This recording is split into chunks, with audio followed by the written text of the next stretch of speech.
සම්මා සම්බුදු සරණයි පින්වත් ඔබ සැමට.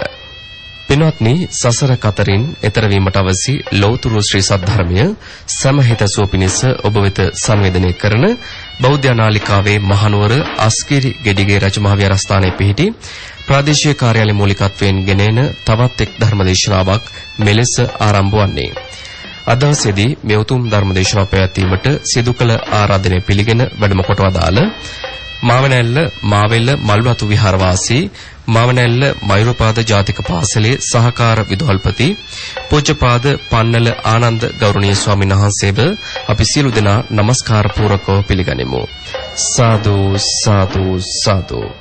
ධර්මදේශනාවේ දායකත්වයෙන් කටයුතු කරන්නේ පිළිමතලාව කුරුඳුවත්ත පාර අංක 160B නිවසේ පදිංචි එල්.ආර්. ඩිංගිරි බණ්ඩා පියාණන් සහ අනුලා ගුරුසිංහ මෑණියන් ඇතුළු ඒ පවුලේ සහෝදර සහෝදරයන් සහ ගංහත එගොඩවත්ත ලිපිනෙහි පදිංචි WM බණ්ඩාර මණිකේ විජේරත්න මාතාව සහ පිළිමතලාව කුඩා ඔය ලිපිනෙහි පදිංචි SM රංජනී මාතාව ඇතුළු ඒ පවුලේ පින්වත් පිරිසත් මේ උතුම් ධර්මදේශනාවේ දායකත්වයන්ගෙන කටයුතු කරනවා. එසේනම් අපි සියලු දෙනා මේ උතුම් ධර්මදේශනාව ආරම්භ කිරීම සඳහා නැවත වතාවක් සාදුනාදයක් පවත්වා තෙවරක් নমස්කාරය කියමු. තිසරණ සහිත පංචශීලයේ සමාදන් වීම සඳහා සාදු සාදු සාදු. අවසරයි ස්වාමීන් වහන්සේ. නමෝ තස් භගවතු වරහතෝ සම්මා සම්බුද්දස්ස. නමෝ තස් භගවතු වරහතෝ සම්මා සම්බුද්දස්ස. නමෝ තස් භගවතු වරහතෝ සම්මා සම්බුද්දස්ස. බුද්ධං සරණං ගච්ඡාමි. බුද්ධං සරණං ගච්ඡාමි. ධම්මං සරණං ගච්ඡාමි. ධම්මං සරණං ගච්ඡාමි. සංඝං සරණං ගච්ඡාමි. සංඝං සරණං ගච්ඡාමි. ဒုတိယံ පි බුද්ධං සරණං ගච්ඡාමි.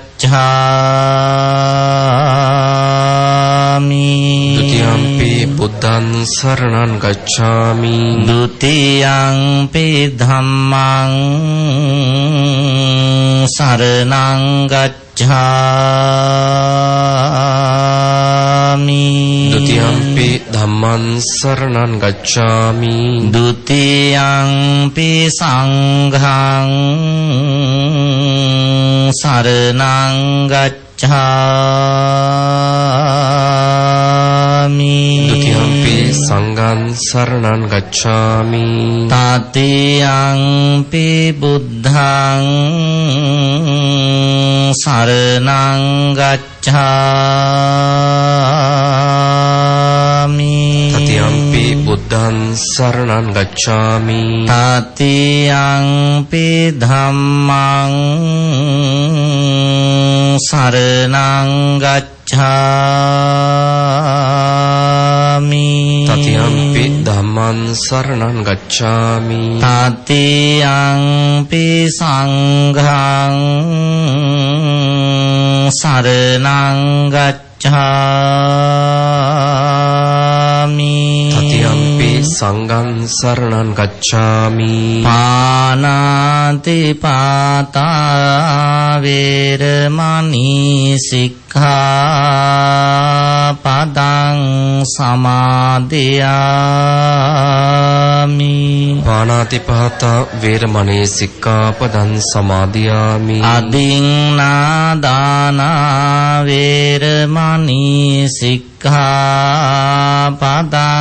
සමාදියාමි. අදින්නාදානා වේරමණී සික්ඛාපදං සමාදියාමි. කාමේසු මිච්ඡාචාරා වේරමණී සික්ඛාපදං පදං සමාදියාමි කාමේසු මිච්ඡාචාරා වේරමණී සික්ඛාපදං සමාදියාමි මුසාවාදා වේරමණී සික්ඛාපදං සමාදියාමි මුසාවාදා වේරමණී සික්ඛාපදං සමාදියාමි සුරාමේරය මජ්ජපමා දට්ඨානා වේරමණී සික්ඛාපදං සමාදියාමි සුරාමේරය මජ්ජපමා දට්ඨානා වේරමණී සික්ඛාපදං සමාදියාමි සමන්ත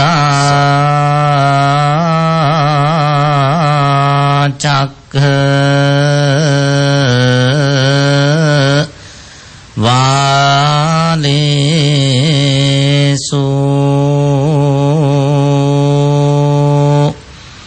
අන්ත්‍රා ගච්ඡන්තු දේවතා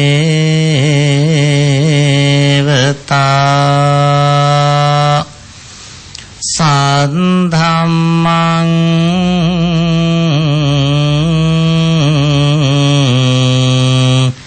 මුනි රාජස්ස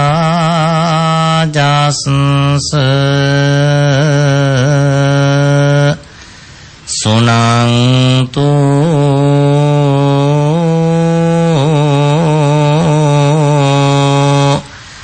සග්ග මොක්ඛදං සාදු ධම්ම ශ්‍රවණ කාලෝ අයං භදන්තා ධම්ම ශ්‍රවණ කාලෝ අයං භදන්තා ධම්ම ශ්‍රවණ කාලෝ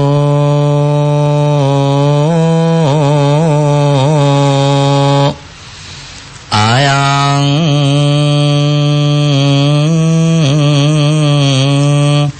භදන්තා සාදු සාදු සාදු නමෝ තස්ස භගවතු අරහතෝ සම්මා සම්බුද්දස්ස නමෝ තස්ස භගවතු අරහතෝ සම්මා සම්බුද්දස්ස නමෝ තස්ස භගවතෝ අරහතෝ සම්මා සම්බුද්දස්ස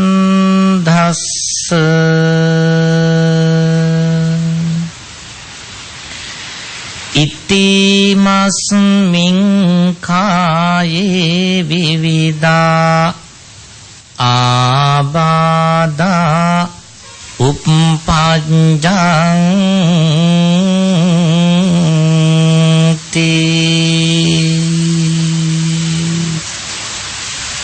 සදා බිවන්දනීය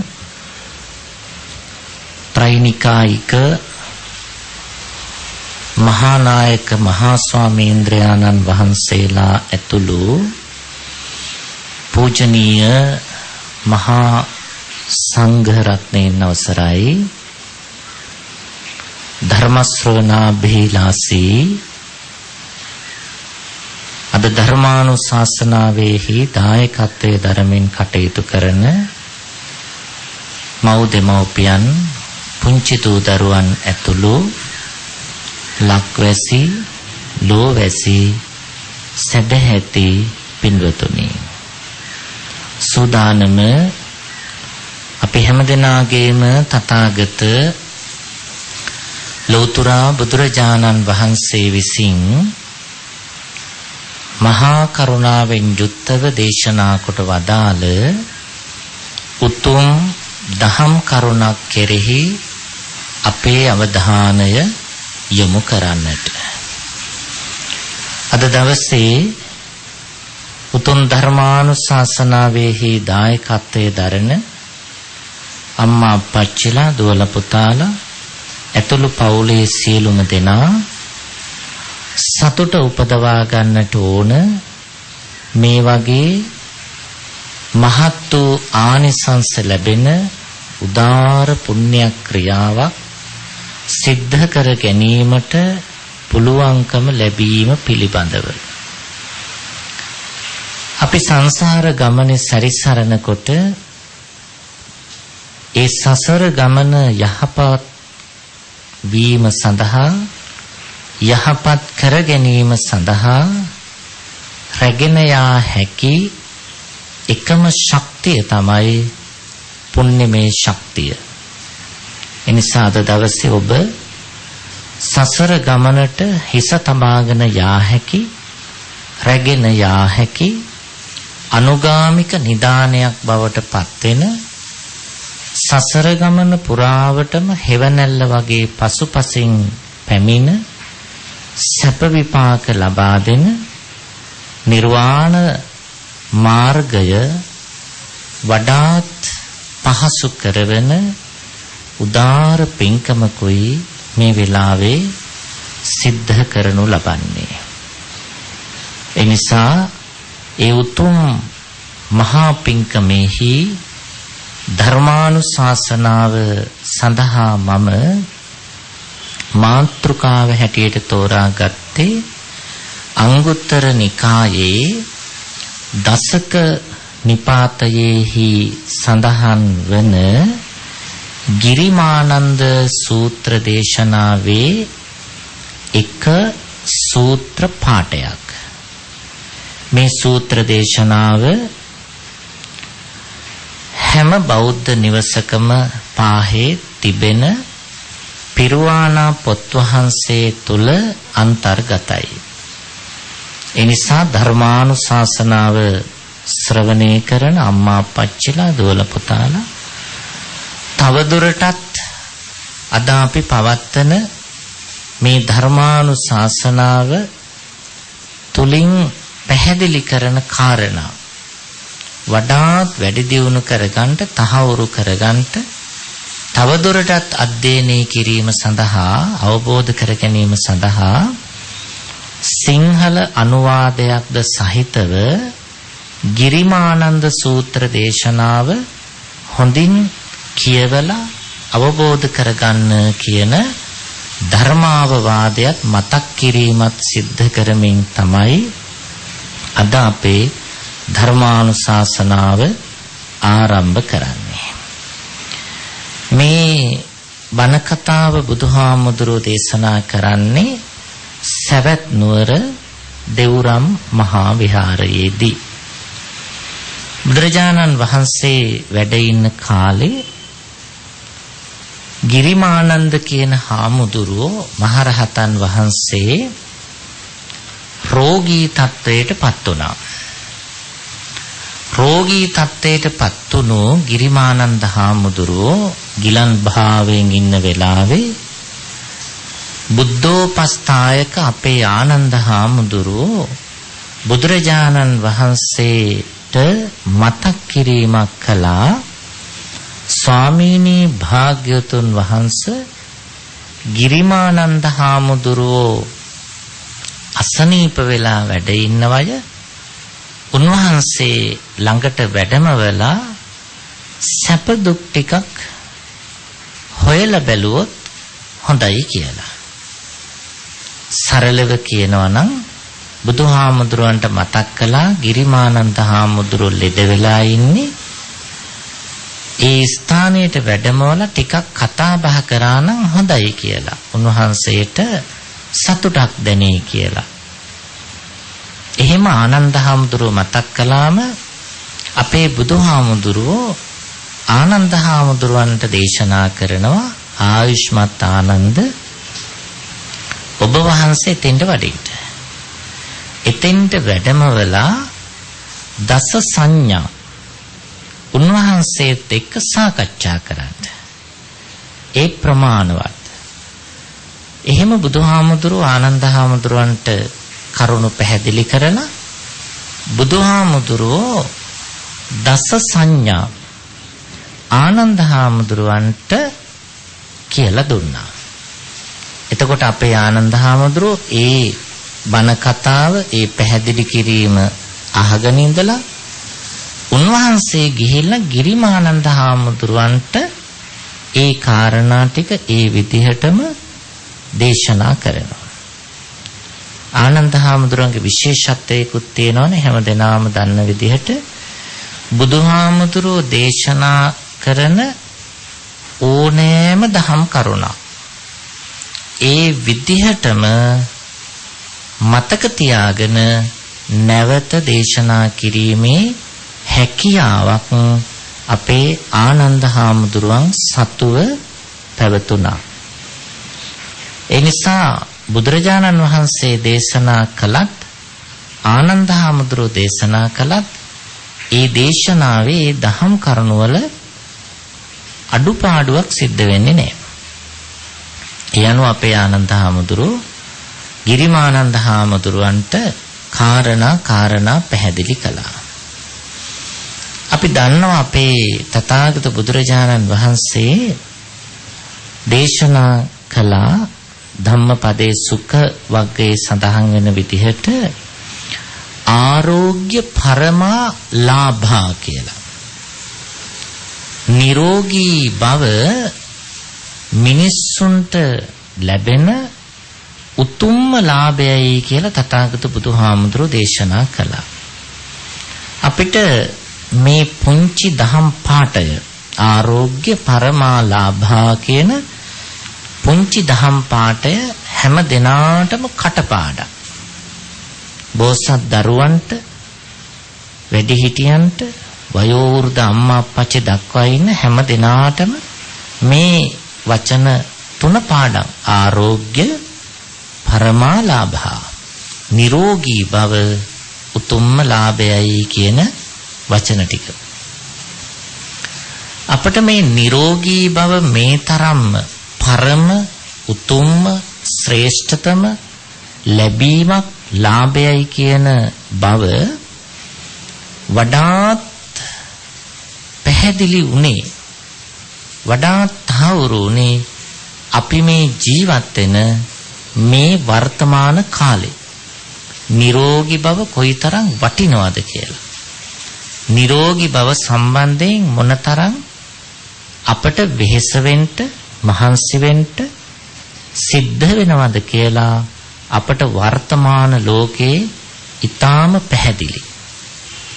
ඇත්තටම අපට මේ දහම් කරුණ මතකයේ තිබුණත්, කටපාඩම් තිබුණත් අපි නිරෝගීකම කියන්නේ මේ තරම්ම පරිස්සම් වෙන්න ඕනි, ඒ වෙනුවෙන් කැප වෙන්න ඕනි එකක් කියලා අපට ලොකු අවබෝධයක් තිබුණේ නැහැ.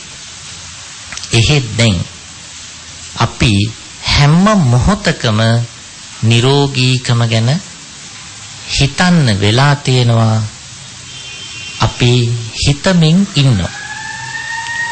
එනිසා අපි ගොඩාක් මහන්සි වෙනවා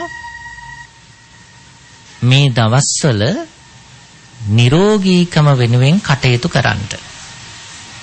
අපි හැම මොහොතකම ඒ ගැන හිතනවා.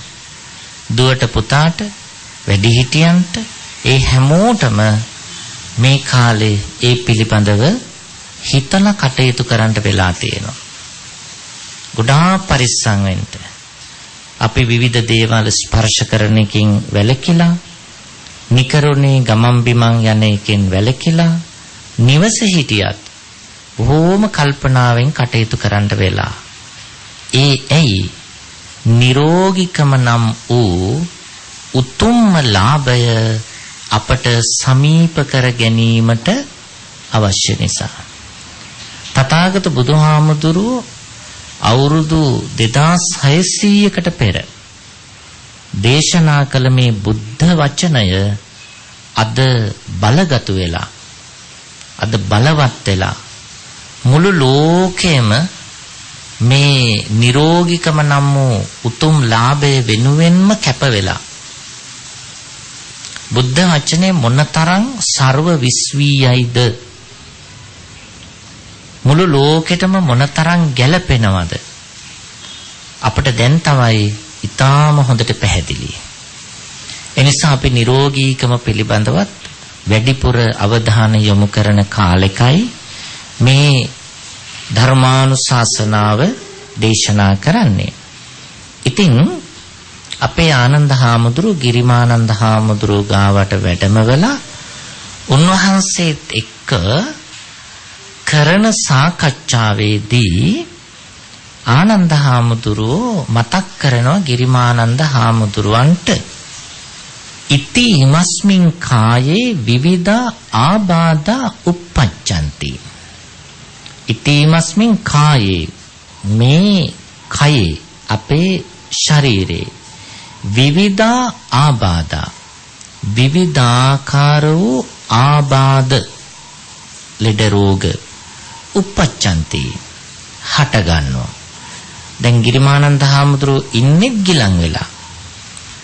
ගිලන් වෙච්ච කෙනෙකුට තමයි ලෙඩ වුණු කෙනෙකුට තමයි ඒ ලෙඩේ ඒ ව්‍යාධියේ ඒ රෝගේ අපහසුතාව අමාරුව හොඳටම දැනෙන්නේ. නිරෝගී කෙනෙකුට දැනෙන ප්‍රමාණය අඩුයි. එයා හිතන්න ඕන. නමුත් රෝගී වුණාම කයටම දැනෙනවා. Tamanටම දැනෙනවා. ඒ වගේ කෙනෙකුට මතක් කරාම නිරෝගීකම උතුම් ලාභයක් කියලා එයාට හොඳට දැනෙනවා. ඒ වගේම ඒ වගේ කෙනෙකුට මතක් කරාම කයට විවිධ ලෙඩ හැදෙන්න පුළුවන් කියලා එයාට ඒ බව හොඳට දැනෙනවා. හොඳට තේරුම් ගන්නට පුළුවන් වෙනවා. ඊළඟට උන්වහන්සේ මේ පාඨයේදී මතක් කරන්නේ විවිධ ආබාධා. එක ආබාධයක් නෙමෙයි. එක ලෙඩක් නෙමෙයි. එක රෝගයක් නෙමෙයි. විවිධ ආබාධා. රෝග ගොඩාක් මේ මනුෂ්‍ය කයට වැළඳෙන්න පුළුවන්. උදාහරණයක් හැටියට අපි දන්නවා අපට ලෙඩ වර්ග ගොඩක් එකවර හැදෙන්න පුළුවන්. එහෙම හැදෙනවා. සමහර දරුණු ලෙඩ වර්ග එකවර ගොඩක් හැදෙනවා. එතකොට ඒ ලෙඩවල් සියල්ලටම අපිට ඖෂධ ගන්න වෙනවා. ඇත්තටම අපිට ඒ වෙලාවට හිතෙනවා එක ලෙඩක් නම් කමක් නැහැ. නෑ ගොඩක් හැදෙනවා. සමහර වෙලාවට සීනි වලින් හැදෙන රෝගයක් අපිට තිබියදී ලේ ගමනේ සම්බන්ධිනුත් රෝගයක් හැදෙනවා. එක්ක ලේ ගමන වැඩි වෙනවා. එහෙම නැත්නම් ලේ ගමන අඩු වෙනවා. එහෙම වෙන්නත් පුළුවන්. මේ රෝග දෙකම තිබියදී මේද සම්බන්ධයෙන් රෝගයක් හැදෙන්නත් පුළුවන්. මේද සම්බන්ධයෙන්. ඒ ටික ඔක්කොම තිබියදී ස්නායු සම්බන්ධ රෝගයක් හැදෙන්නත් පුළුවන්. එතකොට අපිට සීනි වලින් හැදෙන රෝගයකුත් තියෙනවා. ස්නායු සම්බන්ධ රෝගයකුත් තියෙනවා. මේද වලින් හැදෙන රෝගයකුත් තියෙනවා.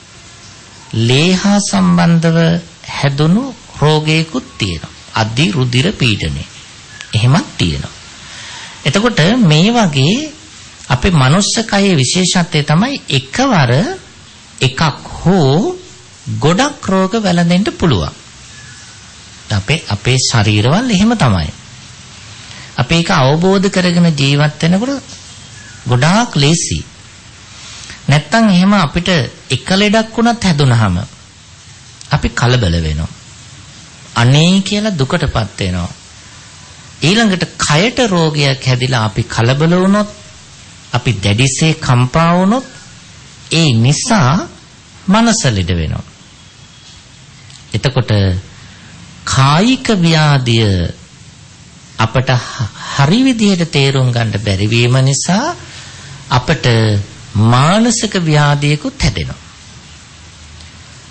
ඒ මානසික ව්‍යාධියත් හැදුනහම අපි කයිනුත් ගිලන් වෙලා මනසිනුත් ගිලන් වෙලා අපට දෛනික චර්යාවන් දෛනික කටයුතු සිද්ධ කර ගැනීමට බැරිව යනවා. අපි හොඳටම පරිහානියට පිරිහීමටපත් වෙනවා. ඒ නිසා අපි අවබෝධයෙන් ඉන්න ඕනි අපේ කයට ඕනෑම රෝගයක් වැළඳෙන්න පුළුවන්. එහෙම ගැටලුවක් නැහැ. මේ මිනිස් කයේ හැටි රෝග නිද්ධං පබංගුරං. අපේ ශරීරයේ රෝග රඳවා ගැනීම සඳහා කැදල්ලක් වගේ කූඩුවක් වගේ ඕනම රෝගයක් අපේ ශරීරය තුල රැඳෙනවා නතර වෙනවා. ඒ තුලින් අපි ගිලන් වෙනවා. එනිසා අපට පූර්ව නිගමනයකට එන්න බෑ මට නම් කවදාකවත් අසවල් රෝගේ වැළඳෙන්නේ නැහැ කියලා. එහෙම මේ මිහිමත කාටවත් කියන්න බෑ. එනිසා අපි හැමෝම දන්නවා ඕනම ලෙඩක් හැදෙන්න පුළුවන්. එහෙම ඉඳිද්දි හැදුනොත් අපි කලබල වෙන්න නරකයි. අපි තේරුම් අරගෙන හිටියනේ හැදෙන්න පුළුවන්. දැන් හිතන්නේ මට හැදුනා. මං එහෙම රෝගයකින් ගිලන් වුණා. අපි ඒ පිළිබඳව ඊළඟට අවබෝධයෙන් ඖෂධ ටිකක් අරගෙන පරිස්සම් වෙලා බලනවා අපිට සුව කරගන්න පුළුවන්ද කියලා. ඒ වෙනුවෙන් කලබල වෙන්නේ නැතුව, හදිස්සි වෙන්නේ නැතුව, වෙන තීරණ ගන්නෙ නැතුව අපි ඒ රෝගය සුව කරගන්න බලනවා. අපිට රෝග එකවර 3ක් 4ක් හැදුනා කියන්නකෝ. ඒ ටිකයි. ඒත් රෝග ටිකයි. රෝග ගොඩාක් තියෙනවානේ. 890ක් රෝග. 990ක් ව්‍යාධි. 203ක් අතුරු අන්තර. අපිට ඉතින් 203ම අතුරු අන්තර වෙලා නැහනේ. 990ක්ම රෝග වැළඳිලා නැහනේ. 890ක්ම ව්‍යාධි වලට අපි ගොදුරු වෙලා නැහනේ. 3ක් 4ක්. එහෙමනේ තියෙන්නේ. එතකොට අපි හිත හදා ගන්න තව ගොඩාක් තියෙනවා හැදෙන්න. ඉච්චර මට හැදිලා නැහැ. මට තියෙන්නේ එකක් දෙකක්. ඒ මම පරිස්සම් වෙනවා. එහෙම අපිට හිත හදාගෙන කයට ප්‍රතිකාර ලබාගෙන අවබෝධයෙන් කටයුතු කරනකොට අපිට සරලයි සැහැල්ලුයි. වැඩිහිටි භාවයටපත් වෙනකොට වැළඳෙන රෝග වෙනම තියෙනවා. ඒවා සාමාන්‍යයි. ඒවා අපි බාර ගන්න ඕනේ. බාර ගැනීම සඳහා සූදානමින් අපි කටයුතු කරන්න ඕනේ. එතකොට ඒ රෝගේ හැදුනහම මට හැදුනා කියලා අපිට හිත හදා ගන්න පුළුවන්. දැන් අපේ ආනන්ද හාමුදුරුවෝ මෙහෙම පැහැදිලි කරනවානේ විවිධ ආබාධ උප්පජ්ජಂತಿ. ස්වාමීනි මේ මනුෂ්‍ය කයට ගොඩාක් ලෙඩ හැදෙන්න පුළුවන්. එහෙම රෝග වැළඳෙන ස්වාමීනි මිනිස්සෙකුට රෝග වැළඳෙන හේතු තියෙනවා 8ක්. උන්වහන්සේ පැහැදිලි කරනවා. හේතු තියෙනවා 8ක්. ඒ ටික ඊට පස්සේ දේශනා කරගෙන යන මෙන්න මේ හේතු නිසා මිනිස්සු ලෙඩ වෙනවා. දැන් අපිව ශ්‍රවණය කරන සදැහැති මව් දෙමව්පියන් යමක් කමක් තේරෙන දුවල පුතාලා ඇතුළු හැමෝම හොඳ අවබෝධයෙන් මේ කාරණා කීපය මතකයේ තියාගන්න ඕන. අපට රෝග වැළඳෙන හේතු 8ක් තියෙනවා. ඇයි අපි මේවා දැනගන්නේ? රෝග වැළඳෙන හේතුව දැනගැනීමේ තියෙන වටිනාකම තමයි ඒ හේතු අපට නැති කරන්න පුළුවන් දන්නවනම්. දන්නවනම් හේතු නැති කරන්න පුළුවන්. උදාහරණයක් දැන් පුංචි බබෙක් දන ගාගෙන ගිහිල්ලා පහන් දැල්ල අල්ලනවා. ඇයි එයා අල්ලන්නේ? එයා ඒ පහන් දැල්ල ඇල්ලුවම පිච්චෙන බව දන්නේ නැති නිසා. අපි පහන් දැල්ල අල්ලන්නේ. හේතුව අපි පිච්චෙන බව දන්න නිසා. බබා ඇල්ලුවේ නොදන්නා නිසා. අපි නොඅල්ලන්නේ දන්නා නිසා. එතකොට අපි දැනගෙන හිටියොත් ආරක්ෂා වෙන්න පුළුවන්. දැනගෙන සිටීම වැදගත්. ඉතින් බුදුහාමුදුරුව පැහැදිලි කළ මේ කාරණේ අපේ ආනන්ද හාමුදුරුව ගිරිමානන්දහට මතක් කරමින් දේශනා කරනවා. ස්වාමීනි පිත්ත සමුත්ථාන ආබාධා. අපට රෝග වැළඳෙන එක හේතුවක් තමයි පිත්ත සමුත්ථාන ආබාධා. මේ මිනිස් ශරීරයේ පිත්ත කිපීමෙන් ආබාධා ලෙඩ ඇති වෙනවා. රෝගී වෙනවා, ගිලන් වෙනවා. ඔන්න පිත්ත පිත්ත සමුට්ඨාන ආබාධා. 2. සෙම්හ සමුට්ඨාන ආබාධා. සෙම කිපීමෙන් අපි රෝගී වෙනවා. එතකොට කියනවා සෙම් රෝග කියලා. සෙම කිපීමෙන් රෝගී වෙනවා. 2. 3. වාත සමුට්ඨාන ආබාධා. ශරීරගත වාතය කිපීමෙන් වෙනස් වීමෙන් රෝගී තත්වයටපත් වෙනවා. වාත සමුට්ඨාන ආබාධා. 4. සන්නිපාතිකා ආබාධා. අපි සාමාන්‍ය වචනයක් තියෙනවා වහරේ සන්නිය කියලා. සන්නිපාතිකා ආබාධා. එතකොට මොකද වෙන්නේ? අර අපි මුලින් කියවනේ වාත සමුට්ඨාන ආබාධා, සෙම්ම සමුට්ඨාන ආබාධා, පිත්ත සමුට්ඨාන ආබාධා කියලා අපි තුනක් ගැන කතා කරා. එතකොට මේවා අපි කෙටියෙන් කියනවා වා පිත් සෙම්. මේවට කියනවා තුන් දොස් කියලා. එතකොට සන්නිපාතිකා ආබාධා කියලා කියන්නේ වාපිත් සෙම් කියන තුන් දොස්ම එකවර කිපීමෙන් ඇතිවෙන රෝගී තත්ත්වයක්. ඒවා අර එක එක තනි තනියෙන් කිපීමෙන් ඇතිවෙන ස්වභාවයට වඩා ටිකක් භයානකයි. දරුණුයි. අපහසුයි. මේ තුනම එකවර කිපීමෙන් ලෙඩ වෙනවා. ඒකට කියන්නේ සන්නිපාතිකා ආබාධා. ඊළඟට 5 උතුපරිහාරජා ආබාධා. අපි මේ ජීවත් වෙන විශ්වයේ තියෙන ඍතු විපර්යාසය. ඍතු වෙනස් වෙනවා. ඍතු තියෙන 3. ඍතු 3. එතකොට එක ඍතුවකට මාස 4ක්. මාස 4න් 4ට ඍතුවෙන් ඍතුව මාරු වෙනවා. ඒ ඍතු මාරු වෙනකොට අපි දැනගෙන ඉන්න ඕනි මේ ඍතුව කුමන ඍතුවද කියලා. දැනගෙන හිටියොත් අපට ඒ ඍතුවට ගැළපෙන විදිහට අපේ චර්යාවන් වෙනස් කරගන්න පුළුවන්. චර්යාවන් පෙළගස්ව ගන්න පුළුවන්, හදාගන්න පුළුවන්. ඍතු විපර්යාසය අපි අවබෝධයෙන් කටයුතු කරනකොට. ඊළඟට 6 විසම පරිහාරජා ආබාධා. විසම පරිහාරජා කියලා කිව්වේ වැරදි විදියට සිද්ධ කරන කායික ක්‍රියා. ඒවා අපි හිතලා කරන ඒවා. අපි හිතලා අපේ කය වැරදි විදියට පරිහරණය කරාම එතකොටත් අපි ගිලන් වෙනවා. වැරදි විදිහට කය පරිහරණය කරා. ඊළඟට 7 ඕපක්කමිකා ආබාධා. ඕපක්කමිකා ආබාධා කියලා කියන්නේ අනුන්ගේ උපක්‍රම නිසා අපි ලෙඩ වෙනවා. අනුන්ගේ උපක්‍රම නිසා සමහර අය අපට ලෙඩ කරවනවනේ. එක එක ව්‍යාධි අපිට ඇති කරවනවා. අපට හිංසා පීඩා කරවනවා.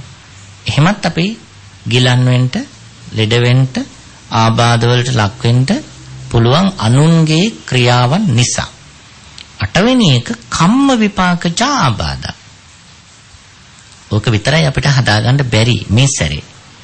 කම්ම විපාකජ ආබාධ කියලා කියන්නේ කර්මානුරූපව අපි විසින්ම පෙර භවවල සිද්ධ කරලා මේ භවයට අරගෙන ආව අකුසල කර්ම. ඒවා විතරයි අපට වෙනස් කරන්න බැරි. ඒවා අපට කොහොමදත් විපාක විඳින්න සිද්ධ වෙනවා. අර මුලින් සඳහන් කළ කාරණා 7ම පිත්ත සමුට්ඨාන, සෙම්ම සමුට්ඨාන, වාත සමුට්ඨාන, සන්නිපාතික, උතුපරිහාර, විසම පරිහාර, ඕපක්කමික කියන ඒවා අපට පුළුවන් අපි අවබෝධයෙන් ජීවත් වෙනවා නම්, නුවණ මෙහෙවා කටයුතු කරනවා නම් යම් පමණකට හෝ පාලනය කරගන්න පුළුවන්. අඩු කරගන්න පුළුවන්. චර්යාවන් වෙනස් කරාම. එහෙත් කම්ම විපාකච ආබාධා කර්මානුරූපව එන ඒවා අපට විඳවලා අවසන් කරන්න සිද්ධ වෙනවා. ඒකත් අපි අවබෝධ කරගන්න ඕන. ඇයි අවබෝධ කරගන්නේ? පූර්වාකෘත අපි සිද්ධ කරන ලද පෙර භවවල සිද්ධ කරන ලද අකුසල කර්ම දැන් විඳිනකොට අපට දැනෙනවා අමාරුව. අපහසුතාවය දැනෙනවා. ඒ නිසා අපි මේ සැරේ ඊළඟ භවයට ඒ වගේ අකුසල කර්ම රැගෙන නොයන විදිහට මේ සැරේ අපේ ජීවිතය හැඩගස්වා ගන්නවා, පෙළගස්වා ගන්නවා, සකස් කර ගන්නවා කියන අවබෝධය ඇති කර ගන්නට ඒකත් වටිනවා.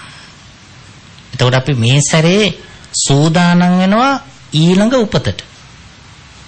ඊළඟ උපතට සූදානම් වෙනකොට ඊළඟ උපතේදී තමන්ගේ පැවැත්මට හානි වන, හිංසා වන, කරදර වන කිසිම දෙයක් අර කර්මානුරූපව අරන් යන කිසිම දෙයක් මේ සැරේ සිදු නොකර සිටීමට අපි පෙළඹෙන්න ඕනි. අදිෂ්ඨානයක් ඇති කර ගන්න ඕන, මහන්සි වෙන්න ඕනි. එතකොට අපට භව ගමන පහසුයි. මෙහෙම එතකොට අපේ හාමුදුරන්ට මතක් කරනවා රෝග වැළඳීමට හේතු. රෝග වැළඳීමට හේතු ගොඩක් තියෙනවා.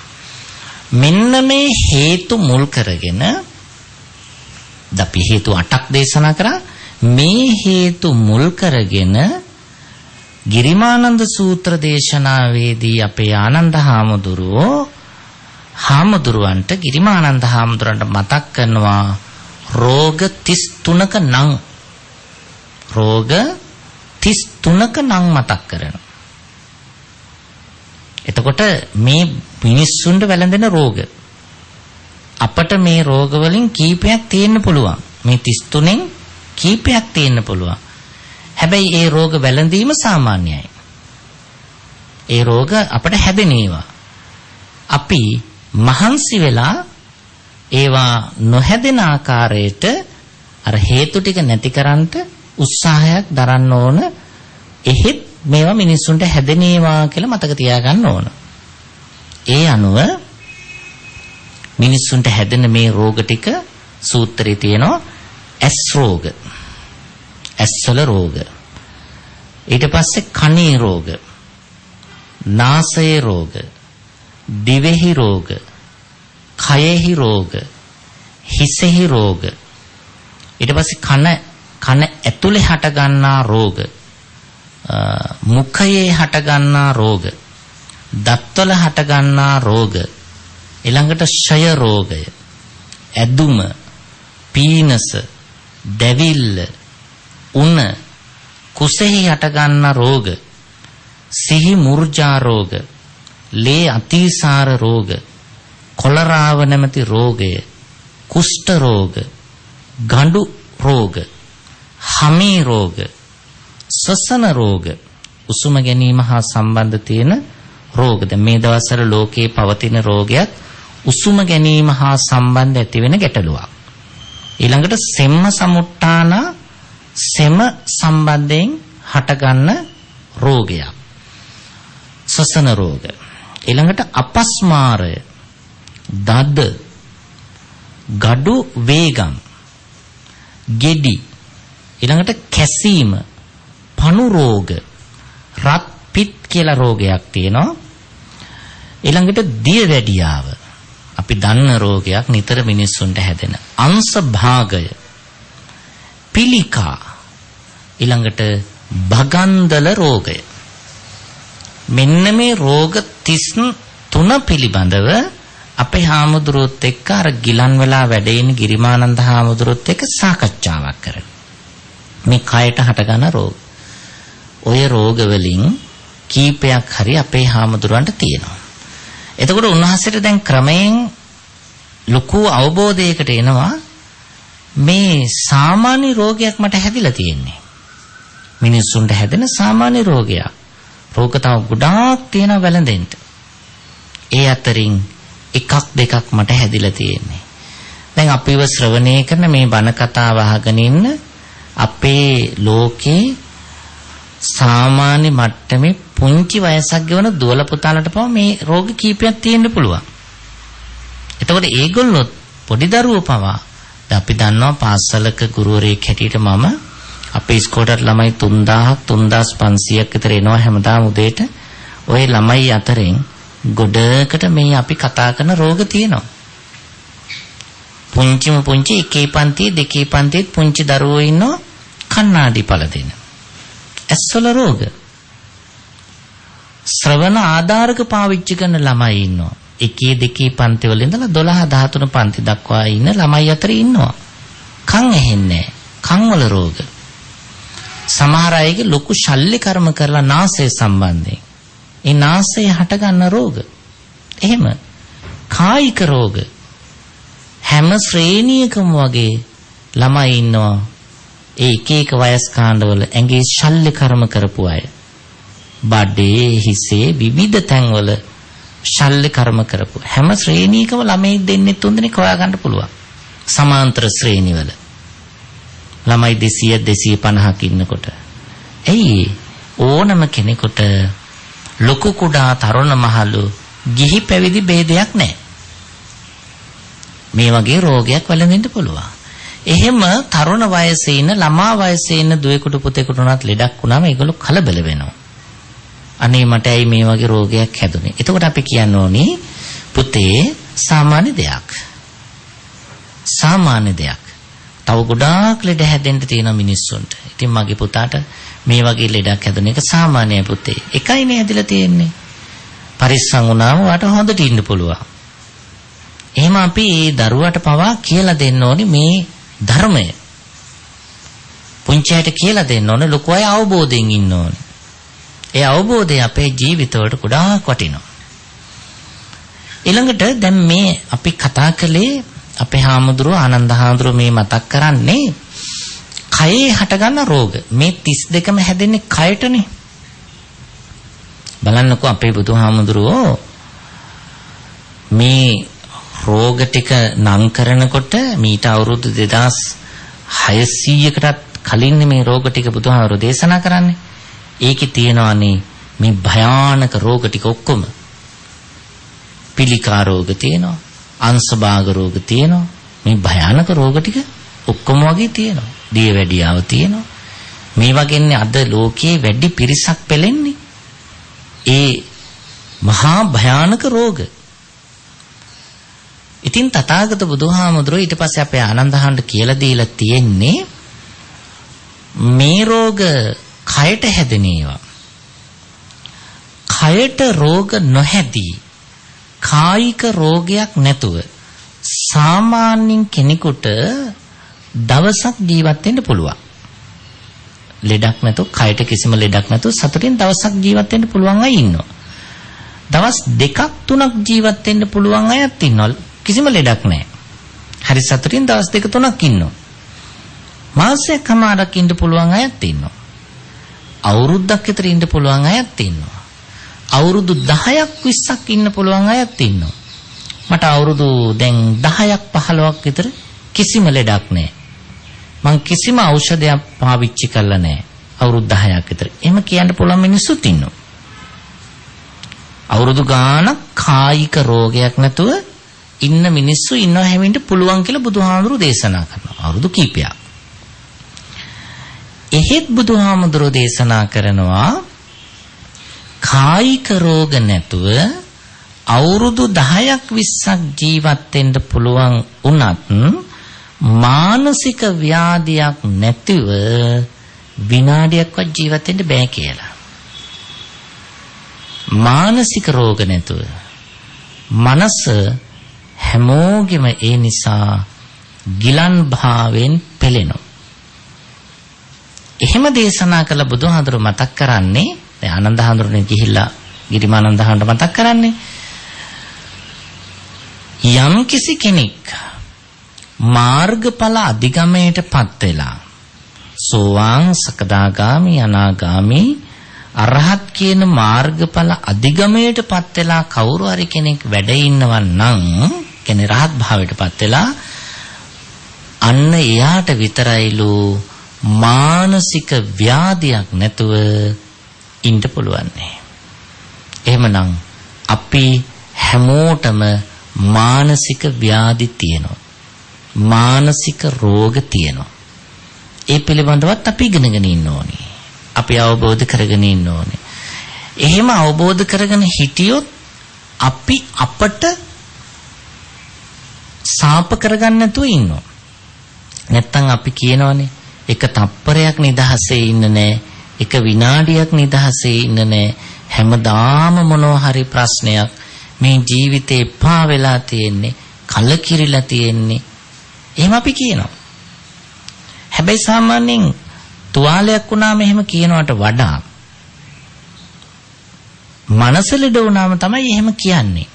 එපා වෙලා තියෙන ජීවිතේ හැමදාම ප්‍රශ්න, එකක් නැතිකොට එකක් එනවා. සමහර අය එහෙම කියලා ජීවිතෙන්ම පලා යනවා.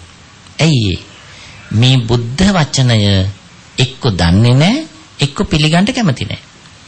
මේ බුද්ධ වචනේ පිළිගන්නවා නම් රහතන් වහන්සේ කෙනෙක් හැරුණු විට මනුලව ජීවත් වෙන ස්ත්‍රී පුරුෂ ගිහි පැවිදි තරුණ ළමා බාල මහලු ඕනෑම කෙනෙක් අතරින් කිසිම කෙනෙකුට විනාඩියක්වත් මානසික ව්‍යාධියක් නැතුව ජීවත් වෙන්න බෑ කියලා දේශනා කළ බුද්ධ වචනේ පිළිගන්නවා නම් මනසට ප්‍රශ්නයක් කෙනෙකුට සාමාන්‍ය දෙයක් කියලා හිතන්න පුළුවන්.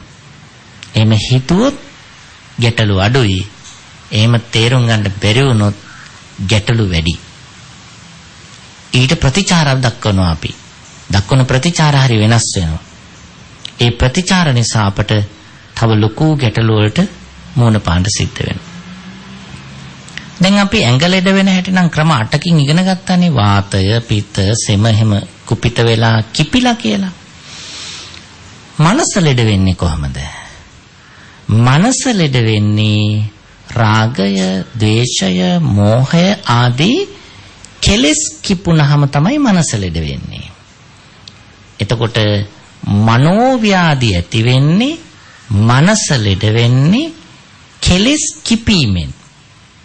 දැන් අපි අවබෝධ කරගන්නවා එහෙමනම් අපිට මනෝව්‍යාධියකින් තොරව ජීවත් වෙන්න නම් කෙලෙස් කිපෙන්නේ නැති විදිහට, කෙලෙස් උත්සන්න වෙන්නේ නැති විදිහට අපිට ජීවත් වෙන්න වෙනවා.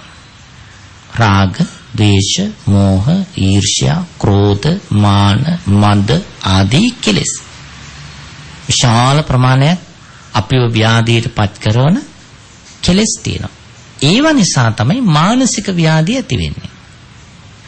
ඊළඟට අපිට මානසික ව්‍යාධිය ඇති වෙනවා සංසාරේ පුරුදු නිසා. මානසික රෝග සුව කරන්න බැරි රෝගයක් බවට පත් වෙන්නේ සංසාර පුරුද්දක් වුණොත්. අර කම්ම විපාක චාබාදා කර්මානුරූපව આવොත් සුව කරන්න බෑ. එහෙම වෙන්නේ කොහමද? සංසාරේ සමහර උදවිය මනෝ විකෘතියට ප්‍රිය කරනවා. කොහොමද මනෝ විකෘතියට ප්‍රිය කරන්නේ? කවුද ප්‍රිය කරන්නේ? මනෝ විකෘතියට ප්‍රිය කරන අය තමයි මත්ද්‍රව්‍ය පාවිච්චි කරන්නේ. දැන් මත් වෙන ද්‍රව්‍ය පාවිච්චි කිරීමෙන් වෙන්නේ මනස විකෘති වෙනවා. ඇඟට මුකුත් වෙන්නේ නැහැ නේ. මත්ද්‍රව්‍ය පාවිච්චි කරා කියලා ඇඟෙන් හොයන්න බෑ. වෙනස ඇති වෙන්නේ මනසේ. يعني එයා කැමති විකෘති මනසකින් ඉන්න. එයාට බෑ ප්‍රකෘති මනසෙන් ඉන්න ආස නැහැ. එයා ඒ සිදුවීමට මුහුණ දෙන්න ආස නැහැ. මොන සිදුවීමක් තිබ්බත් සමහර අය ප්‍රකෘති සිහියෙන් ඉන්නනේ කැමති. උපන්දිනයක් ආවත් අර ප්‍රකෘති සිහියෙන් ඉන්න කැමති නැහැ. එයා කැමති විකෘති සිහියෙන් ඉන්න. එතකොට මත්ද්‍රව්‍ය ගන්නවා. ඒ කියන්නේ දැන් එයා කැමති හැම වෙලාවෙම මත් වෙලා ඉන්න. උමතු වෙලා ඉන්න. විකෘති සිහියෙන් ඉන්න එයා කැමති. දැන් එහෙම කෙනෙක් දිගු කාලීනව පුහුණු කළාම, දිගු කාලීනව පුහුණු කරනවා. මේ භවයේ පුහුණු කරනවා. පුහුණු කළා එයා මැරෙනවා. දැන් එයා මොකද්ද පුහුණු කළේ?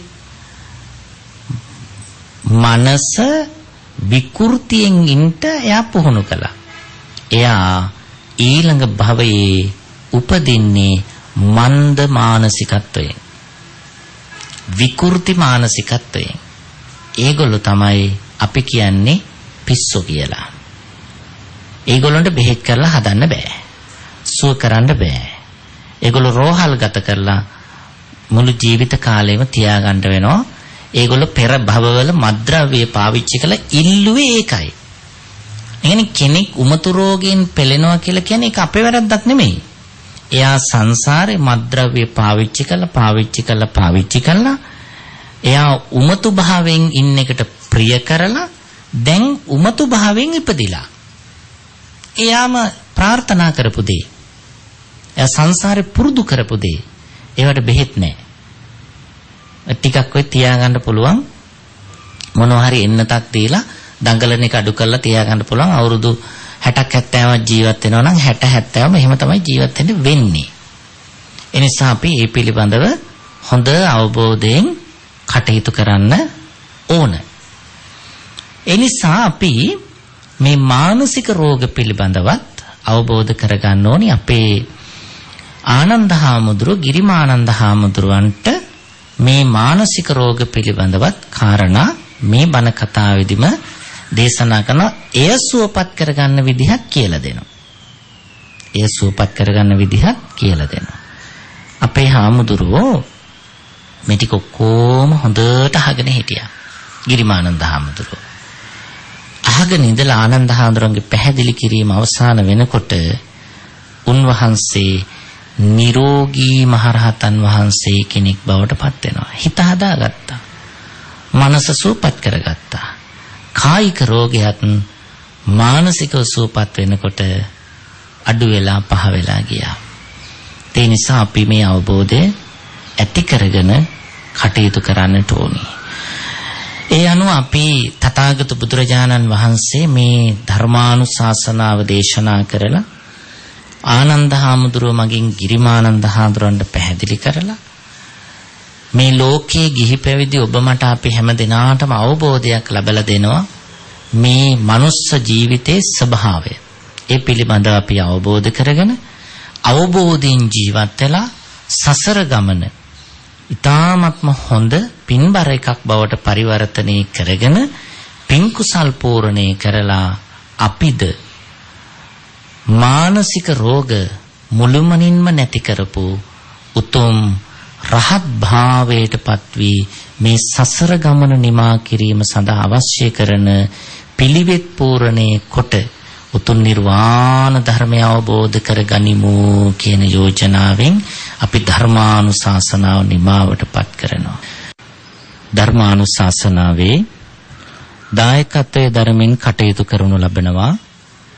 පිළිමතලාව කුරුඳුවත්ත පාර අංක 160 B දරණ නිවසේ පදිංචි LR ඩිංගිරි බණ්ඩා පියාණන් වහන්සේ අනුලා ගුරුසිංහ මෑණියන් වහන්සේ ඇතුළු සහෝදර සහෝදරියන් සියලු දෙනා ගංහත එගොඩවත්ත පදිංචි WM බණ්ඩාරමණිකේ විජේකෝන් මාතාව පෙළමතලාව කුඩා ඔය පදිංචි SM රංජනී මාතාව ඇතුළු පින්නතුන්ලා ඒ හැම දෙනාම බලාපොරොත්තු වෙනවා කුරුඳුවත්ත ශ්‍රී සුදර්ශනාරාම විහාරස්ථානයේ වැඩ සිට අපවත් වී වදාළ අතිගෞරවනීය හීනටිපනී නන්දාරාම මහා ස්වාමීන්ද්‍රයාණන් වහන්සේට පින් අනුමෝදන් කිරීමට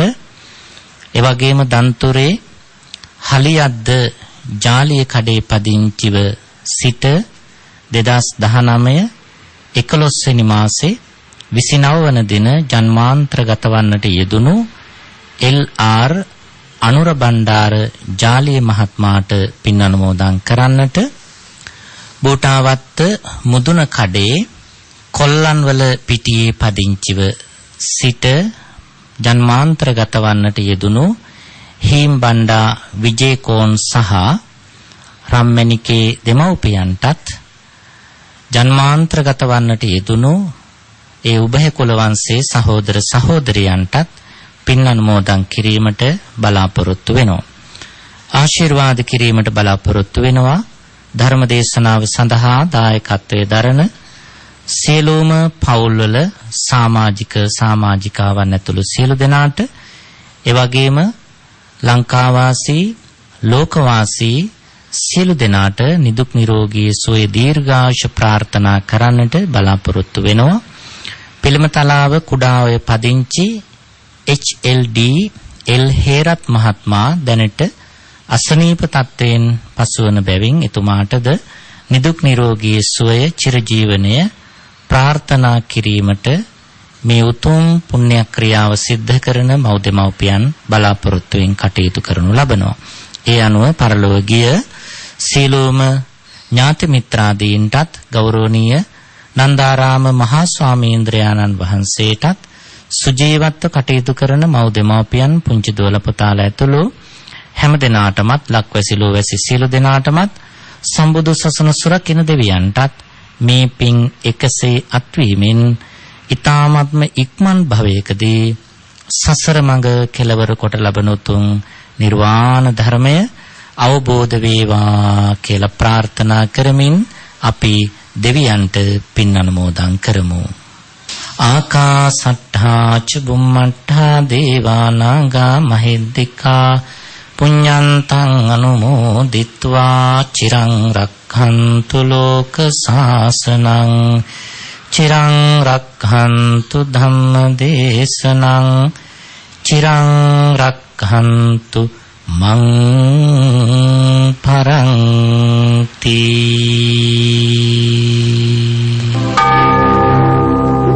සාදු සාදු සාදු. පින්වත්නි, ඔබ අප සියලු දෙනා කෙරෙහිත් සිටින් ඒ උතුම් සදර්ම දේශනාව සිදු කළ මාවනැල්ල මාවෙල මල්වතු විහාරවාසී මාවනැල්ල මයුරපාද ජාතික පාසලේ සහකාර විදුහල්පති පූජ්‍යපාද පන්නල ආනන්ද ගෞරවනීය ස්වාමීන් වහන්සේට නිදුක් නිරෝගී චිරජීවනයේ සැලසේවායි අපි සියලු දෙනා සාදු නාදයක් පවත්වා ප්‍රාර්ථනා කරමු. සාදු සාදු සාදු. ඒ ප්‍රාර්ථනාන් සමගින් බෞද්ධ නාලිකාවේ මහනුවර අස්කිරි ගෙඩිගේ රජමහා විහාරස්ථානයේ පිහිටි ප්‍රාදේශීය කාර්යාලයේ මූලිකත්වයෙන් ඔබ වෙත ගෙන මේ උතුම් ධර්මදේශනාව මෙලෙස නිමාවට පත්වනවා. පින්වත් ඔබ සැමට සම්මා සම්බුදු සරණයි.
සමිඳු ගුණයට එකතු වේ